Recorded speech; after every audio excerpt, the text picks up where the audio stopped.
ये जो पीछे आप क्वेश्चन देख रहे हैं, क्या इसका आंसर आपको पता है? नहीं पता है। तो आज हम लोग इसी टाइप के क्वेश्चन को लेके ऑर्गेनिक केमिस्ट्री का जो आपका हाइब्रिडेशन है और सेप है और सिग्मा और पाई बॉन्ड जो टॉपिक है, जो बेसिक टॉपिक है, उसी टॉपिक को लेकर आज हम लोग चलेंगे। और नीट का, जेई का कोई भी क्वेश्चन रहेगा आपका, वो लास्ट में सॉल्व करेंगे और हम देखेंगे कि इसका नाम क्या है और किस तरह क्वेश्चन सॉल्व होता है। तो आइए हम लोग देखते हैं कि किस टाइप का क्वेश्चन कैसे सॉल्व करेंगे इस टाइप का क्वेश्चन में। और हम लोग पहला दिन पढ़ लिए थे सिग्मा और पाई बॉन्ड, आज हम लोग पढ़ेंगे सेकेंड टॉपिक जो है वो है हाइब्रिडाइजेशन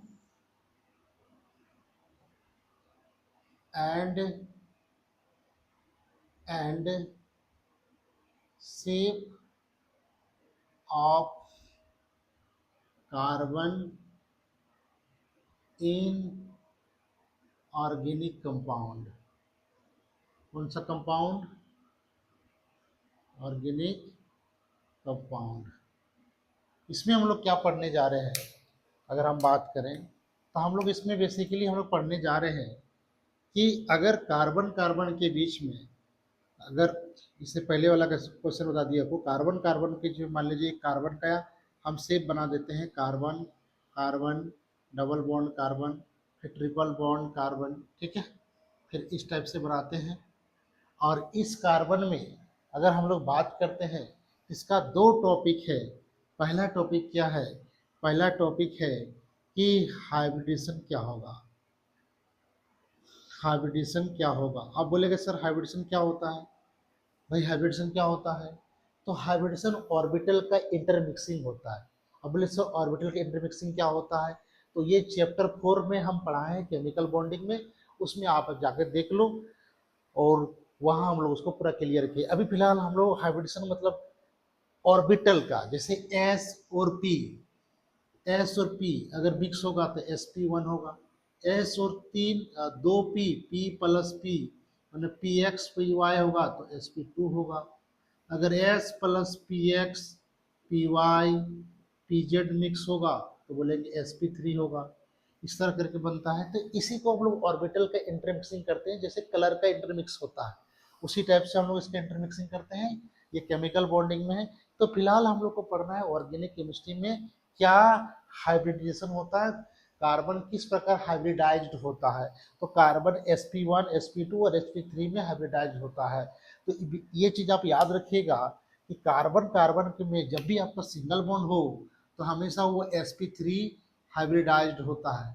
क्या हाइब्रिडाइज होता है? sp3 हाइब्रिडाइज होता है। कारण क्या है? तो कारण है इसके पास एक सिग्मा बॉन्ड है, चार सिग्मा अगर बात करेंगे तो यहाँ पर तीन, एक इधर से एच, यहाँ पर भी एच, यहाँ भी एच और यहाँ भी एच, तो हर तरफ से एच होता है। और ये होता है आपका sp3 हाइब्रिडाइज्ड, sp3 हाइब्रिडाइज्ड। लेकिन जहाँ पर डबल बॉन्ड हो जाता है वहाँ एक पाई बॉन्ड आता है और एक सिग्मा बॉन्ड आता है, हम बताए थे आप लोग को। तो इसलिए sp2 हो जाता है, तो बगल वाला भी क्या हो जाएगा आपका sp2 हो जाएगा।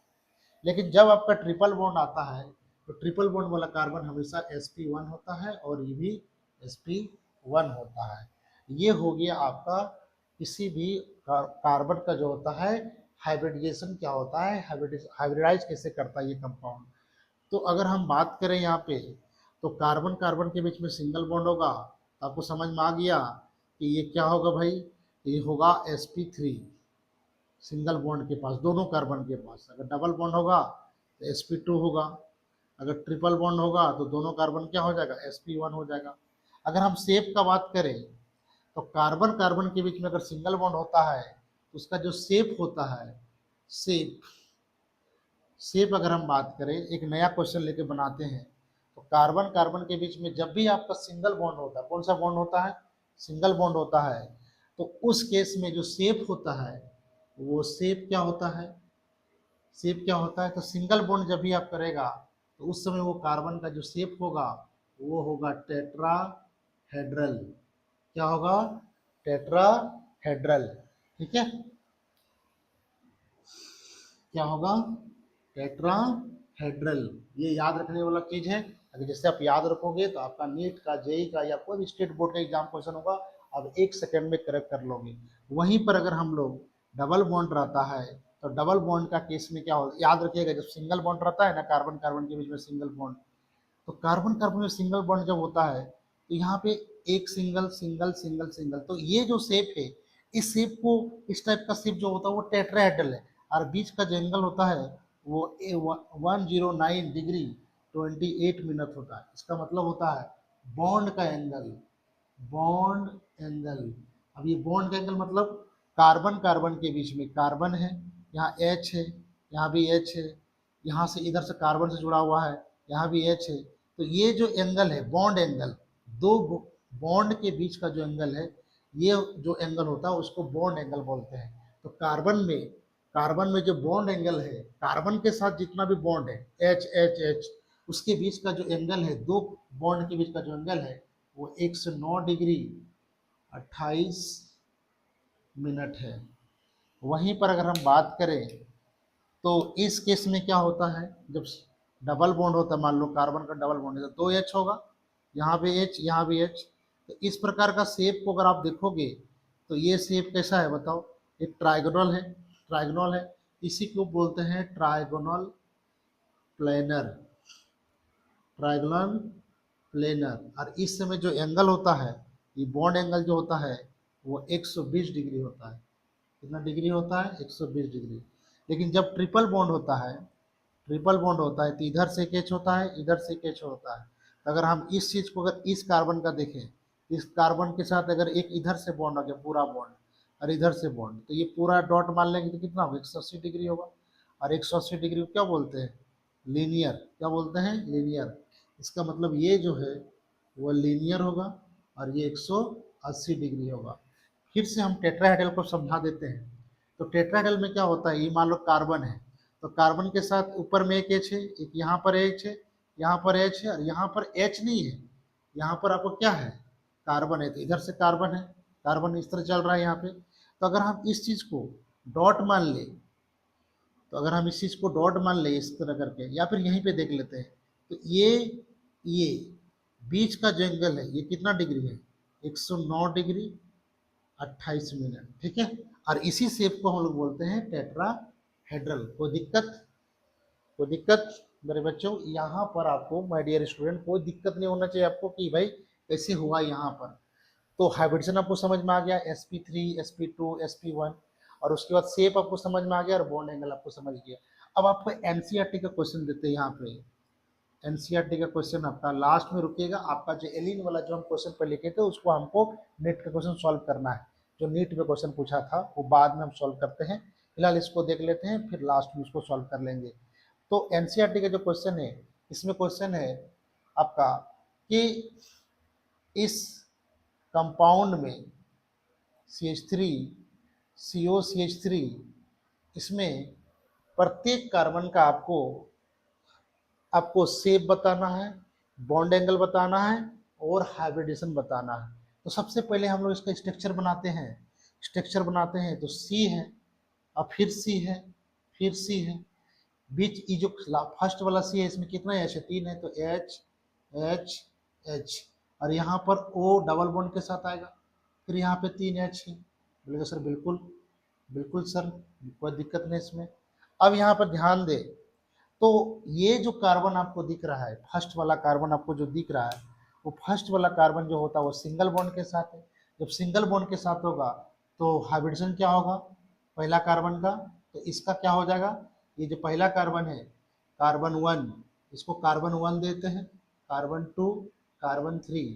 तो कार्बन 1 का अगर हम बात करें तो C1 C1 C2 और C3। तो कार्बन 1 का जो हाइब्रिडेशन होगा वो सिंगल बॉन्ड है तो sp3 होगा। ये कार्बन 2 का क्या होगा, डबल बॉन्ड है तो sp2 होगा, देख लो यहाँ पे sp2 होगा, ये हो गया। और यहीं पर अगर तीसरा कार्बन देख रहे हैं तो भी सिंगल बॉन्ड है तो क्या हो जाएगा, sp3 हो जाएगा, है ना। सिंगल बॉन्ड में sp3, डबल बॉन्ड में sp2 और ट्रिपल बॉन्ड में sp1। ये हो गया हाइब्रिडेशन। अब पूछा है शेप, शेप आपसे पूछ रहा है, क्या पूछ रहा है, शेप। तो शेप इसका हम सॉल्व करते हैं। तो अगर हम इसका शेप देखते हैं तो शेप क्या होगा बताओ। तो शेप अगर हम बात करें तो ये क्योंकि सिंगल बॉन्ड के साथ है, तो सिंगल बॉन्ड में शेप क्या होगा, टेट्रा टेट्रा हेड्रल, टेट्रा हेड्रल। इसके बाद ये जो है सेकंड वाला चीज है वो डबल बॉन्ड है। डबल बॉन्ड का शेप क्या है, trigonal planner, trigonal trigonal planner. इसके बाद फिर आपका क्या है, सिंगल बॉन्ड है sp3 है तो क्या हो जाएगा, लीनियर। क्या हो जाएगा, लीनियर। अगर आपसे पूछेगा bond angle, bond angle, bond angle, तो टेट्राहेड्रल है तो क्या हो जाएगा 109 डिग्री 28 मिनट, ठीक है, 109 डिग्री 28 मिनट। उसके बाद ये क्या हो जाएगा, ट्रायंगुलर प्लानर है, तो ट्रायंगुलर प्लानर क्या होता है 120 डिग्री, 120 डिग्री, फिर कितना हो जाएगा 109 डिग्री 28 मिनट। कोई दिक्कत, कोई दिक्कत है इसमें बताओ, आगे सॉल्व करेंगे इसको, इसमें तो कोई दिक्कत आपको नहीं होना चाहिए, नहीं होना चाहिए, क्योंकि आपका मिल गया यहाँ पे क्वेश्चन। तो इसमें तो आपको कोई दिक्कत नहीं, एक क्वेश्चन आपको देते हैं बनाने के लिए, इस क्वेश्चन को अगर आप स्क्रीनशॉट कर लो आराम से, फिर आगे हम लोग बढ़ेंगे। ये आपका टॉपिक है, ये एनसीईआरटी क्वेश्चन था, ठीक है। फिर इसको हम लोग मिटाते हैं जो हम बताए थे आपको, और आगे बढ़ते हैं। एक बार में आपका सारा क्वेश्चन सॉल्व हो जा रहा है, एक ही मिनट में, आपको कोई दिक्कत नहीं होना चाहिए। अगर हम बात करें तो यहाँ फिर सेम क्वेश्चन रहेगा, CH3 CH2 CO CH2 C triple bond N। पहला क्वेश्चन है आपका, इसका हाइब्रिडेशन क्या होगा, पहला कार्बन का, ठीक है। तो पहला कार्बन को नंबरिंग कर लेते हैं हम लोग। इसका अगर हम नंबरिंग करें तो ये 1 हो गया, ये 2, ये 3, ये 4, ये 5, खाली कार्बन हो गया। तो carbon C1 C2 C3 C4 और C5, ठीक है। अगर हम बात करें तो C1, C1 का हाइब्रिडेशन क्या होगा, सिंगल बॉन्ड है sp3, क्या होगा sp3, फिर क्या होगा सिंगल बॉन्ड ही है तो दोनों तरफ से सिंगल बॉन्ड है, sp3 हो जाएगा। लेकिन इस कार्बन का देखो ये सिंगल है, इधर सिंगल है, बट ऊपर से डबल तो है, इसीलिए हो जाएगा sp2। फिर ये कार्बन इधर से भी सिंगल, इधर से, और H तो सिंगल ही होता है, H सिंगल बॉन्ड होता है, H क्या होता है हमेशा सिंगल बॉन्ड, इसका मतलब ये भी क्या हो जाएगा sp3। लेकिन ये कार्बन देखो इधर सिंगल इधर से ट्रिपल, जब ट्रिपल बॉन्ड हो जाता है तो हम लोग क्या जानते हैं sp1, क्या जानते हैं हम लोग इसको sp1। अब अगर हम बात करें, ये हो गया इसका, अब हम लोग इसका करते हैं शेप, क्या निकालते हैं शेप, शेप निकालेंगे तो आपको पता है कि अगर जब भी sp3 होता है तो हमेशा होता है टेट्राहेड्रल, क्या होता है, तो इसका मतलब ये टेट्राहेड्रल होगा। फिर ये क्योंकि sp2 है, डबल बॉन्ड है, तो क्या होगा ट्राइगोनल प्लेनर, ट्राइगोनल प्लेनर। फिर ये क्या हो जाएगा टेट्राहेड्रल, फिर ये क्या हो जाएगा लीनियर, क्या हो जाएगा लीनियर। अब इसका निकालते हैं बॉन्ड एंगल, बॉन्ड एंगल, ये क्या हो जाएगा, ये दोनों का, ये दोनों क्या हो जाएगा 109 डिग्री 28 मिनट। लेकिन ये तो क्या हो जाएगा 120 डिग्री, फिर ये हो जाएगा 109 डिग्री 28 मिनट। फिर ये लीनियर है तो क्या हो जाएगा 180 डिग्री, 180 डिग्री, क्या हो जाएगा 180 डिग्री। अब इसमें आपको कोई दिक्कत नहीं होना चाहिए। अब आपको कुछ नया क्वेश्चन हम दे सकते हैं, आप रेडी रहो नया क्वेश्चन के लिए। ये एनसीईआरटी का जो है आपका जो टॉपिक था, इस टॉपिक का आपका पूरा क्लियर हो गया, कंप्लीट हो गया। इस टॉपिक में आपको कोई दिक्कत अब नहीं होना चाहिए कि पहला टॉपिक था आपका एनसीईआरटी ऑर्गेनिक केमिस्ट्री का, फर्स्ट टॉपिक था आपका ऑर्गेनिक केमिस्ट्री का सिग्मा और पाई बॉन्ड का कैलकुलेशन, और सेकंड में आपका था रिप्रेजेंटेशन ऑफ ऑर्गेनिक कंपाउंड, जिसमें वो रिप्रेजेंट करते थे, ऐसे ऐसे करके रिप्रेजेंट करना था बॉन्ड लाइन डायग्राम।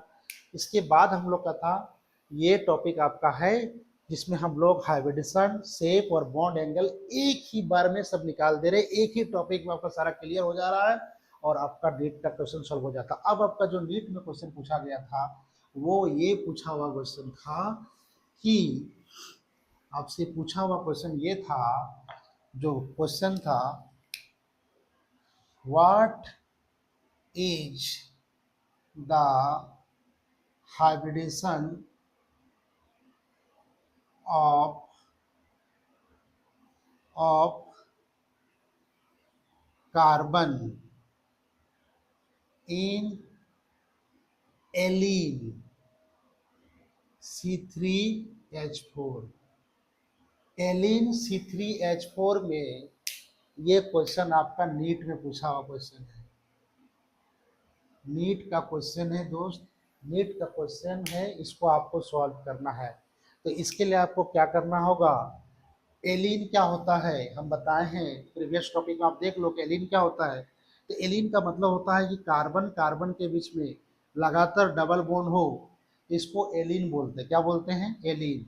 इसका मतलब ये भी एलिन है, ये भी ये भी एलिन है, ये भी ये है आपका एलिन है।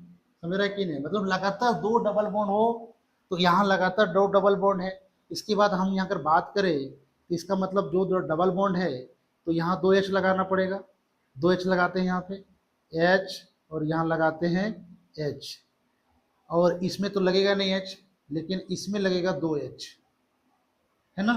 अब अगर हम बात करें तो ये भी कर सकते हैं, यहाँ पर ये भी एलिन हो गया, और यहाँ पर दो एच लगा दो, और यहाँ तो एक एच लगेगा, ये भी एलिन है। बट इस एलिन और इस एलिन में क्या डिफरेंस है, इस एलिन का फॉर्मूला है C3, C1 C2 C3 और H4। और ये जो एलिन है जो नेक्स्ट बार आपका नीट में पूछ सकता है, वो देखो C4 है, C4 C1 C2 C3 C4, और ये क्या हो जाएगा H1 2 3 एंड 3 6, ये हो गया। अब आपसे क्वेश्चन पूछा ये वाला एलिन, ये वाला एलिन का क्वेश्चन पूछा कि इस एलिन में कार्बन का हाइब्रिडेशन क्या होगा। तो कार्बन हम लोग जानते हैं, कार्बन ये 1 है और ये 2 है, और ये 2 है और ये क्या है 3 है। अगर हम कार्बन 1 का बात करें, तो कार्बन 1 का, क्योंकि कार्बन 1 कौन सा बॉन्ड है, कार्बन 1 कौन सा बॉन्ड है, कार्बन 1 में जो है, इस कार्बन 1 का बात करें तो कार्बन 1 में क्या डबल बॉन्ड है, तो हो जाएगा sp2। कार्बन 2 का बात करें तो हम बताए हैं कि कभी भी कार्बन में लगातार डबल बॉन्ड हो, इधर से भी डबल बॉन्ड इधर से भी डबल बॉन्ड, दोनों साइड से डबल बॉन्ड हो, तो वो कार्बन sp2 नहीं होता है, वो कार्बन होता है sp1। इसको ध्यान दीजिएगा बार बार, डबल बॉन्ड में sp1 होता है, लेकिन दोनों साइड से जब डबल बॉन्ड होता है तो उस समय कार्बन हो जाता है आपका क्या sp1, और जो शेप होता है वो लिनियर हो जाता है। क्या शेप हो जाता है, जब sp1 लिनियर शेप हो 120 डिग्री होगा। फिर कार्बन 3 का बात करेंगे, तो कार्बन 3 की अगर हम बात करें तो क्या हो जाएगा, फिर कार्बन 3 का एक साइड से डबल बॉन्ड है, फिर कोई दिक्कत नहीं है, तो क्या हो जाएगा sp2। sp ऐसा इसलिए होता है क्योंकि अगर हम बात करें तो इस कार्बन के पास डबल बॉन्ड तो है, लेकिन दो सिग्मा बॉन्ड इसके पास इधर से लगा हुआ है, इसका भी लगा हुआ है। लेकिन अगर हम इस कार्बन को डॉट मान लें, तो डॉट बॉन्ड के बाद ये डबल बॉन्ड, एक अलग बॉन्ड इधर गया, एक बॉन्ड इधर गया, इसके पास कुछ फ्री इलेक्ट्रॉन नहीं है, तो एक इधर है एक इधर है, और ये कार्बन है, तो कितना डिग्री एंगल बनेगा 180 डिग्री, तो 180 डिग्री बन रहा है तो sp1 हो जाएगा। इसी टाइप से इस क्वेश्चन को सॉल्व कर लो, ये क्या हो जाएगा sp2, फिर sp1, फिर sp2, फिर sp3। यही क्वेश्चन आपका नेक्स्ट क्वेश्चन है, इसको आपको सॉल्व कर लेना है। आपका ये टॉपिक आज खत्म होता है। आगे का टॉपिक को अगर आपको जानना है, आगे टॉपिक और भी ऑर्गेनिक केमिस्ट्री में फ्री ऑफ कॉस्ट आपका नीट जेई का कोई भी क्वेश्चन को सोल्व फ्री ऑफ कॉस्ट में, इस चैनल के लिए, इस चैनल में हमेशा बने रहिए, आपको हमेशा ही इस तरह का क्वेश्चन मिलते ही रहेगा। आपको टॉपिक ऑर्गेनिक केमिस्ट्री को टॉपिक बाज सबसे टफ पड़ता है ऑर्गेनिक केमिस्ट्री। आपको सबको पता है कि जब भी हम लोग बोलते हैं कि अरे मेरा तो फिजिकल सही है, बट ऑर्गेनिक का केस में क्या होता है कि ऑर्गेनिक ऑलमोस्ट इंसान का बड़ा टफ पड़ जाता है। इसके पीछे कारण क्या है, तो कारण ये है कि ऑर्गेनिक केमिस्ट्री जो होता है उसको सीरियल पढ़ना पड़ता है, सीरियल एकदम टॉपिक बाय टॉपिक पढ़ता है, और उसी को हम क्लियर कर रहे हैं आपको कि free of cost topic by topic आपको पढ़ाते जा रहे हैं। और नीचे सब्सक्रिप्शन में इसका पीडीएफ भी आपका रहता है सॉल्व करने के लिए, ठीक है। उस पीडीएफ को आप देख लो, वहाँ पे उसे सॉल्व कर लो, क्वेश्चन जहाँ डाउट होगा तो उसको व्हाट्सअप नंबर दिया गया है, उस व्हाट्सअप नंबर में आप कांटेक्ट कर सकते हैं, आपको फ्री ऑफ कॉस्ट, आपको कोई दिक्कत नहीं है, आप वहाँ से सॉल्व कर सकते हैं। तो लाइन बाय लाइन आप जो है जितना भी टॉपिक हम पढ़ा रहे हैं वो टॉपिक आप उसको देखते जाइए। पहला टॉपिक आपका ऑर्गेनिक केमिस्ट्री जो एनसीईआरटी बुक में है, एनसीईआरटी बुक को मैं सॉल्व कर रहा हूँ। एनसीईआरटी में पहले एनसीईआरटी चैप्टर ऑर्गेनिक केमिस्ट्री, ये जो जीओसी है, जीएसओ के पहले हम एनसीईआरटी का टॉपिक कर रहे हैं, फिर एनसीईआरटी का क्वेश्चन बना रहे हैं, एनसीईआरटी का क्वेश्चन कर रहे हैं हम लोग। फिर हम लोग जो होता है previous year question, JAC CBSE other state board और नीट का कुछ क्वेश्चन अगर टॉपिक में आ जाता है या फिर जेई का, उसको सॉल्व कर देते हैं। और लास्ट में हम लोग जेई और नीट का, पहले तो हम लोग एनसीईआरटी का फिर से पूरा चैप्टर का क्वेश्चन उनसे सॉल्व करेंगे और नीट एंड जेई का प्रत्येक चैप्टर का प्रीवियस ईयर क्वेश्चन सॉल्व करेंगे। ठीक है, इसमें आपको कोई दिक्कत नहीं होना चाहिए। इससे आपका पूरा चैप्टर कंप्लीट हो जाएगा। एक चैप्टर कंप्लीट, फिर अगला चैप्टर पढ़ेंगे, फिर अगला चैप्टर पढ़ेंगे। इसी टाइप से हम लोग लाइन बाय लाइन क्लियर करते जाएंगे। फिलहाल आपको एनसीईआरटी बुक को लाइन बाय लाइन पढ़ा रहे हैं ताकि आपका एग्जाम में कोई दिक्कत ना हो। उसी में अगर कोई क्वेश्चन आता है तो क्वेश्चन सॉल्व कर देते हैं, फिर बाद में हम लोग जो होता है एनसीईआरटी का क्वेश्चन सॉल्व करेंगे और फिर पढ़ेंगे हम लोग previous year question NEET JEE या अदर स्टेट बोर्ड का कोई एग्जाम में या फिर पैरामेडिकल में पूछता है केमिस्ट्री में। तो केमिस्ट्री में कुछ भी दिक्कत हो आप मेरा वीडियो देख लो, आपको कोई दिक्कत नहीं होने वाला चाहिए। लाइन बाय लाइन आपको पढ़ाया जा रहा है। Thank you.